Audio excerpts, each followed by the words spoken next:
Olá a todos assistindo a Lusa TV, eu sou Jéssica Soler, assessora de imprensa, e estamos aqui no CT do Parque Ecológico com o técnico Leandro Zago para iniciarmos a coletiva de imprensa pré-jogo. Boa tarde, Zago. Boa tarde à nossa torcida. Eu vou iniciar aqui com uma pergunta da Lusa TV. No primeiro confronto dos dois times, a Briosa era líder do grupo. 5 rodadas depois, o cenário é diferente e agora a Lusa é a primeira colocada e já está classificada. O que muda da preparação daquele jogo para esse? Bom, em relação à nossa atitude, nada. Naquele momento a gente tinha que competir muito para poder vencer a partida, como foi o que aconteceu no Canindé naquele dia. Nós criamos muitas oportunidades, não aproveitamos e acabamos vencendo por 1-0.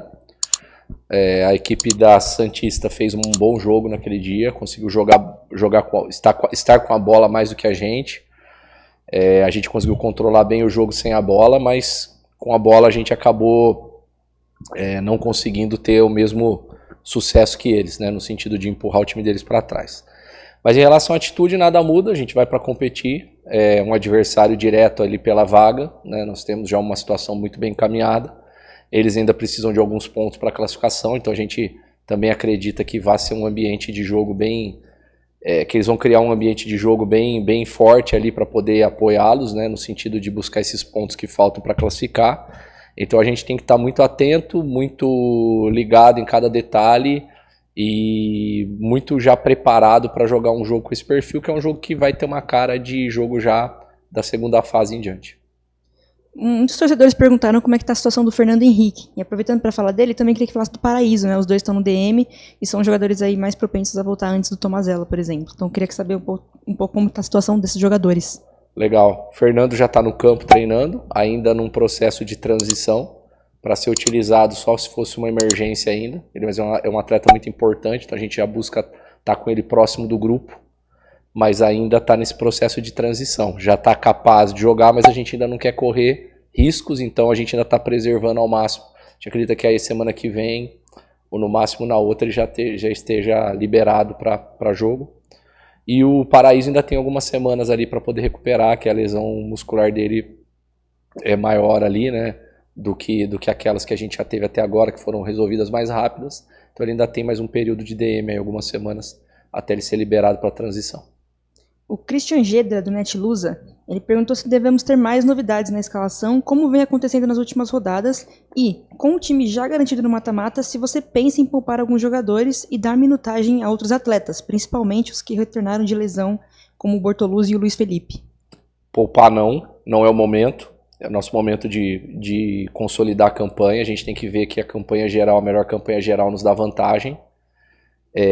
Agora os ajustes, as trocas, as mudanças de características, sim, porque a gente faz esses ajustes jogo a jogo e semana a semana, baseado no desempenho dos jogadores, em jogo e em treino.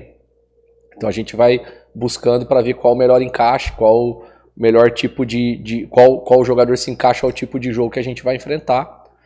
É um jogo num campo que tem suas peculiaridades, né, como eu já falei, em relação ao ambiente, há um potencial chance de chuva no momento do jogo, de ser um jogo em campo pesado. Então a gente tem que se preparar para tudo isso, e isso faz com que a gente direcione ali as escolhas que vão acontecendo todas as semanas. No último jogo, novamente, a defesa rubro-verde foi muito bem, né? Não levou gols. E apesar da Lusa ter vencido por 1-0, o jogo ofensivo não foi tão bom quanto o defensivo. O que fazer para no mata-mata a equipe voltar a ter aquele desempenho ofensivo forte do início do campeonato? Acho que isso é um processo que a gente não está satisfeito também, a gente tem melhorado, os atletas não estão incomodados, querem melhorar, e a gente tem trabalhado, a gente precisa melhorar nosso jogo ofensivo, para a gente gerar mais chance de gol, para a gente poder chegar mais ao gol adversário, para poder melhorar o nosso aproveitamento ali na frente, né? Como foi falado aí na pergunta, a gente iniciou a campanha fazendo mais gols do que a gente tem feito agora, e isso não é para acontecer pelo menos a manutenção, né, daquele padrão, que todas as equipes vão evoluindo. A nossa evolução deve nos manter, né, com um bom ataque, como a gente iniciou a competição, então é isso que tem que acontecer. Agora, para finalizar a coletiva, o que você espera desse confronto contra a Briosa em Santos? Jogo duro, equipes que têm uma rivalidade, né, por estar disputando competições parecidas aí nos últimos anos. Jogadores que se conhecem, jogadores que se enfrentam, então a gente tem que se preparar muito emocionalmente para o jogo, estar equilibrado pensar em cada detalhe, saber como marcar cada potencial situação importante da Portuguesa Santista, e a gente tem que fazer um grande jogo, senão a gente não pontua lá, a gente vai ter que competir muito, vai ter que estar muito organizado, vai ter que ser muito decisivo, senão a gente não consegue pontuar lá, e é o que a gente busca, para a gente poder segurar um adversário direto e consolidar uma posição de classificação geral como hoje. A gente tem a melhor classificação geral que a gente espera manter até o final da primeira fase. Fechou, então. Estamos encerrando a coletiva de imprensa aqui. Zago, muito obrigada. Que agradeço. Boa tarde. Obrigada a todos que enviaram perguntas e a todos que assistiram até aqui. Até a próxima.